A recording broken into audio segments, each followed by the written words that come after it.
What's up, Hobby Maniacs? Rob Barrett here today with the fantastic new Angels of Death Codex supplement for Space Marines, Warhammer 40k, hot off the press, 2016. Marines are back.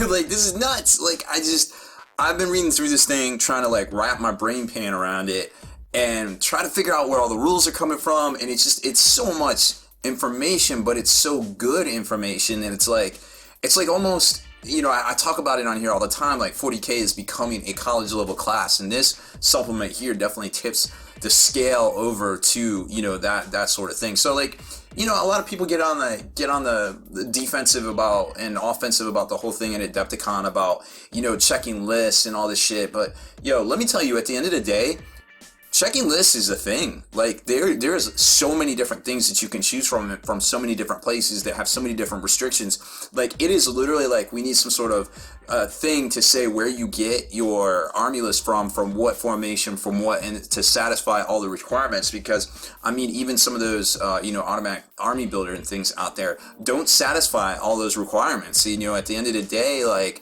I don't know, like, there needs to be some sort of standardized thing, because this is a lot of information.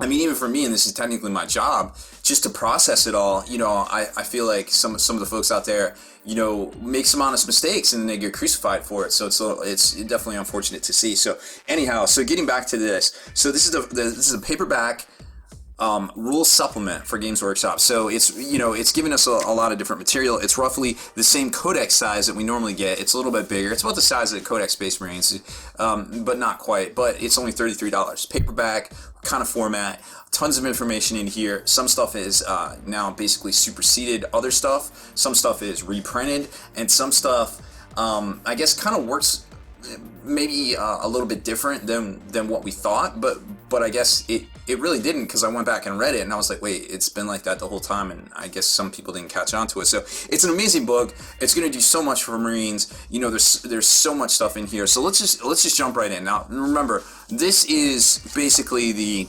kind of like the review sort of phase of this. Like, we're going to go through and we're going to break this thing down. We're going to do some tips and tactics videos on it that generally are over on the Long War. Behind you know, it is a paid content wall. It's something that you can sign up for, but you know, at the end of the day, it takes a lot to do all this content. Like, I'm on track to do 30 videos this month, you know, so you know, consider thinking about supporting what we do, either over on the Long War or over on our Patreon page. You get, you know, prize support, swag back, so to speak, you know, for helping to support us with all this stuff. Like this book right here, you know, I'm going to buy another one. This one's going to go out to somebody, you know, on our Patreon page. So please think about supporting us in what we do here, because it isn't about money, but it does take money and time to do what we do here.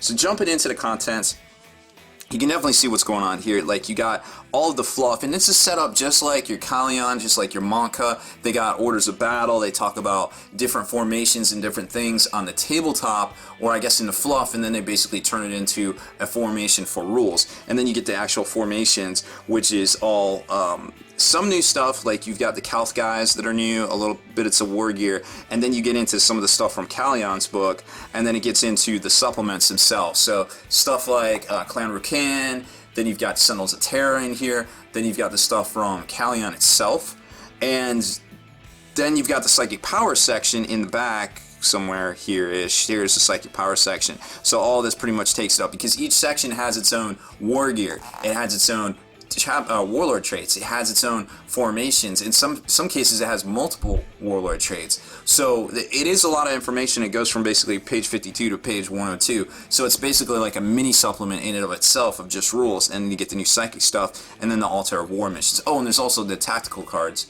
or the tactical objectives in here as well. So we're just going to kind of, remember, this is a first look kind of review type thing. We're not going to break it all down, but we're going to do that in another series of videos. It might be one, it might be two, just depending on the time, because I mean, we're already at almost 5 minutes on here, and we haven't even really showed you that much. So you can kind of see some of the, you know, some of the graphics and things in here. You've got some of the army organizations. Now, this is stuff that we saw at a Clan Rukan. You know, and same here with the Imperial Fist of Sturmhammer Strike Force, but then they turned that into an actual Decurion itself.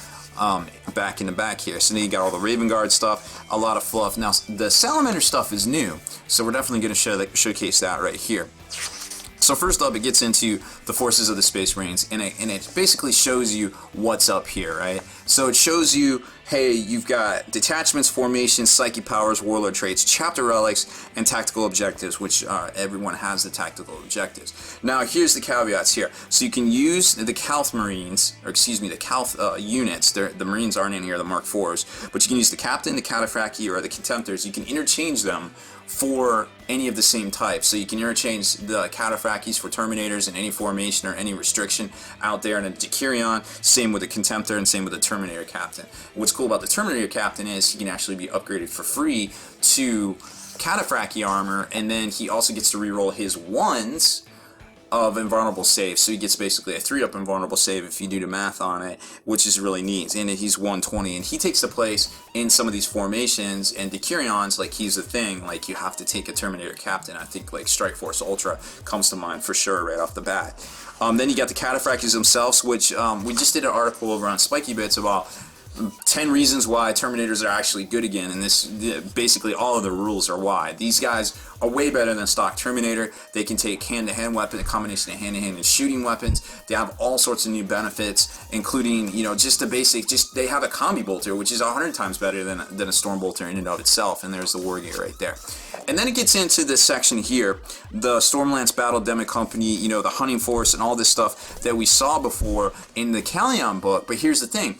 None of us really realize these aren't Raven Guard and these aren't White Scar specific formations. These are formations that can be taken by any any Codex Space Marine army. And they actually refer back to these in a lot of the new Decurions here for like the Salamanders, you know, the Fists, the Iron Hands, and some stuff like that. So it's like, oh, okay, those weren't specific.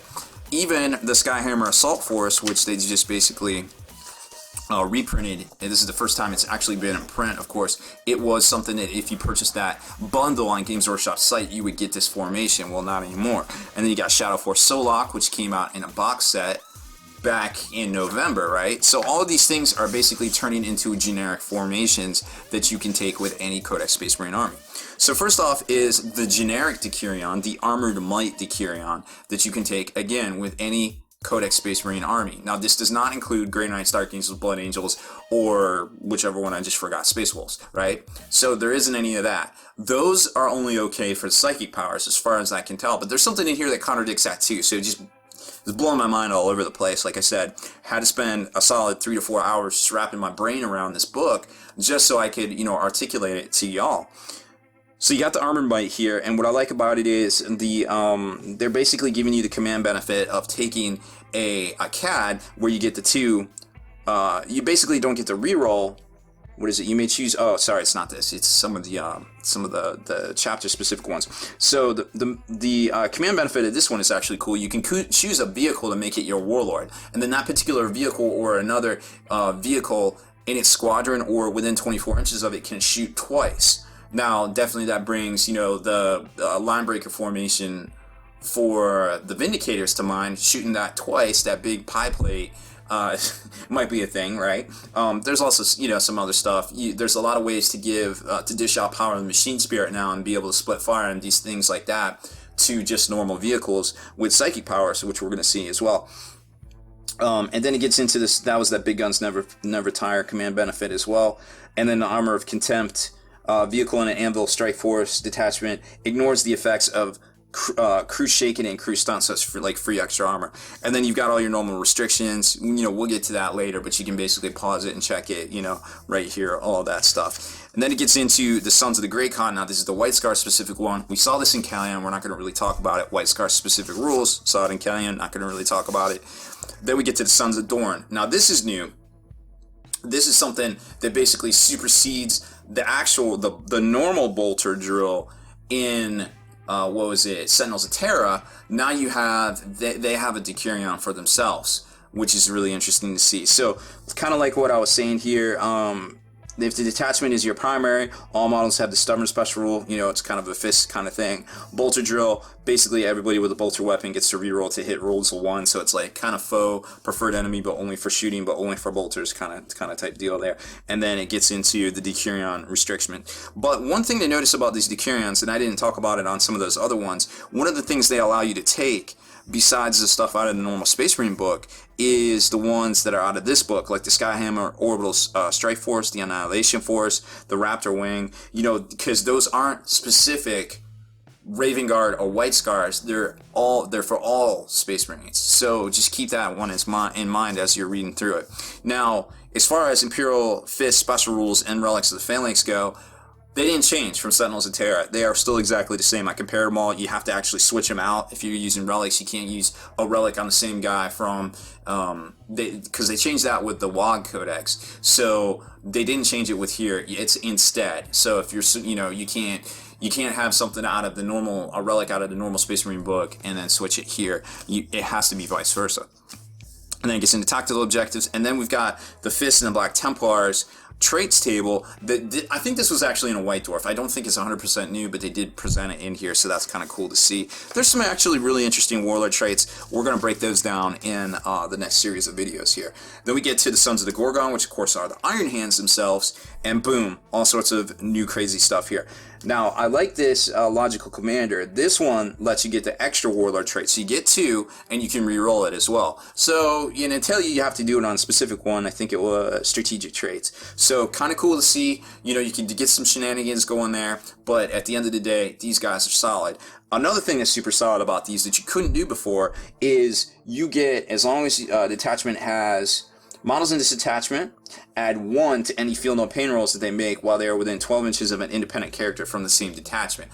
That's kind of groundbreaking because remember, they get the +1 from the trait. Now they get a +1 if they're within a chapter independent character, right? And we'll say you take the Gorgon chain. Okay, that's cool. Yeah, say you have an apothecary in your squad. So now you're a 2-up, feel no pain, de facto, because you're probably within 12 inches of an independent character if you're in a command squad with an apothecary, right? And you have the Gorgon chain. So that's kind of ridiculous if you start thinking about it. What's also cool about this is now you're like, oh, well, hey, what do you got to take? Well, it turns out you're probably going to take some stuff that everybody was going to take anyways. You can take the Library's Conclave.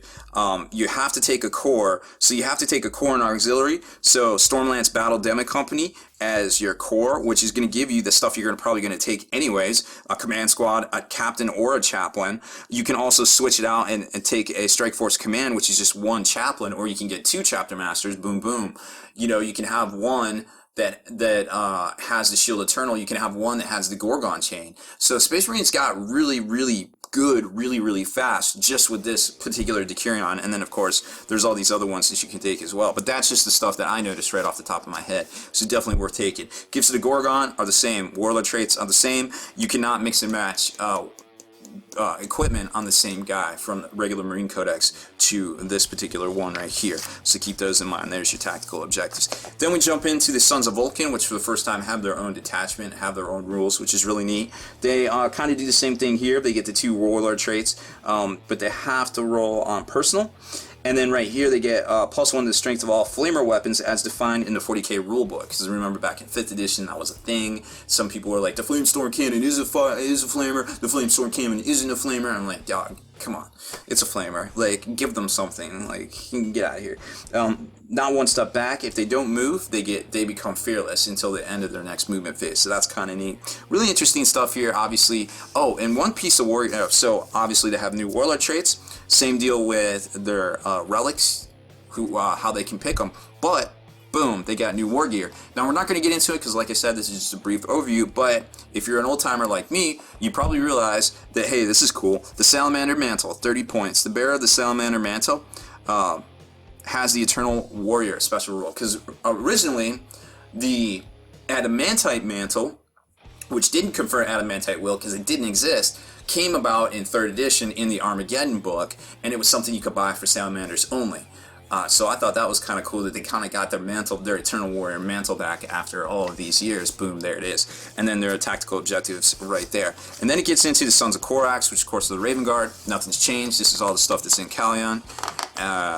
And relics, special rules, yada yada, etc., etc. So then it jumps into the Psychana Librarius. Now this is where it gets kind of interesting because there's this caveat here, and this is the same thing we saw with the Space Wolves, where it says, you know, the White Dwarf says, hey, you can take Iron Priests as either elites or HQs, but the book says if you take it from the book, you have to take them as HQ. Well, here we have the same conundrum. So librarians basically it says any Psyker with a Space Marine faction, which Space Marine faction, as defined by the main rulebook, boom, is Space Marines. It's not Dark Angels, it's not Grey Knights, it's not Space Wolves, it's just Space Marines. But when you grab the White Dwarf, this is 3 books now, right?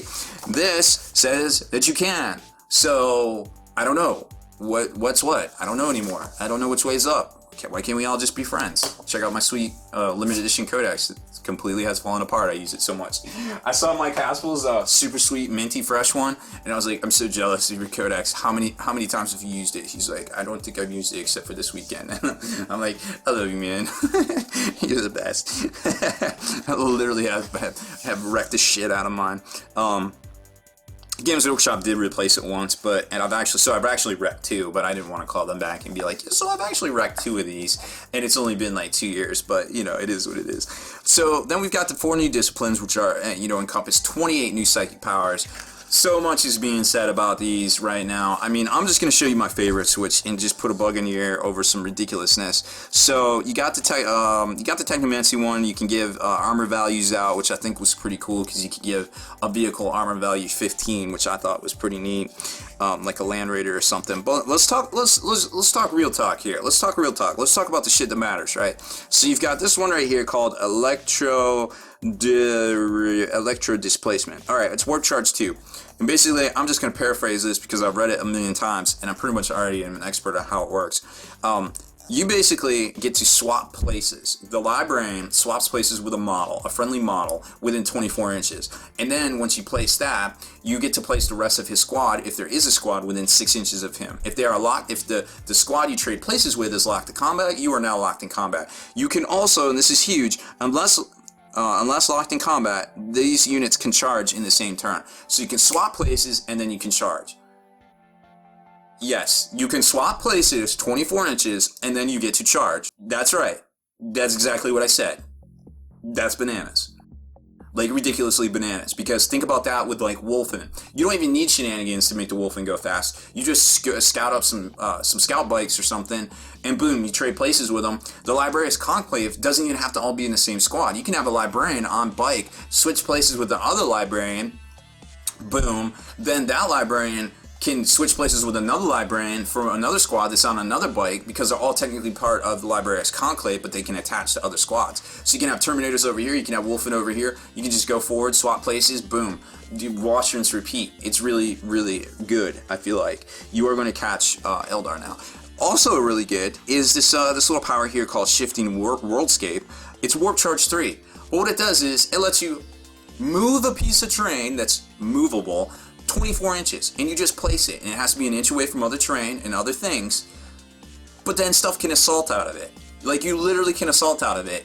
It's kind of ridiculous because you can combo that with this one if you think about it. That's only 5 warp charge points. When you're harnessing on a 2-up, who gives an F, right? I mean, what is going on? This is ridiculous. Like, Space Marines, I mean, you literally can first turn charge. Like, if you're not first turn charging with Assault Marines, with Space Marines, I mean, obviously you're playing a friendly game, but I mean, in tournaments, like these shifty Eldar and all these Eldar jet bikes that always come on and always do all this stuff, you know, sitting back in a Sky Shield landing pad with warp hunters and you know, all this other shit that Eldar can do. Yo, those days of that shit are over. Like, Eldar players, you need to get good again. Like, there's no more auto wins. Like, Space Marines are gonna get your ass, and and I am so excited. I don't even feel bad because it's been so Eldar players, and I'm not saying every Eldar player is a douche, because they're not. But let's be honest, there's a lot of douchey Eldar players out there, and they have really, really ruined the game for so many people. And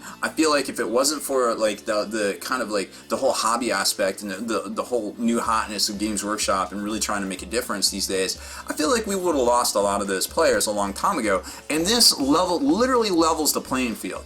This, I mean, with a couple of psychic powers, you know, Librarius Conclave, you can really take it to just about anybody out there. You can first turn charge Knights, you can first turn charge Titans, Stompas, all that stuff. Like, it's just so good. Like, I don't even know what to say. These 2 psychic powers right here just literally blew my mind when you don't even need rhinos, you just need a piece of terrain and you just jump it forward.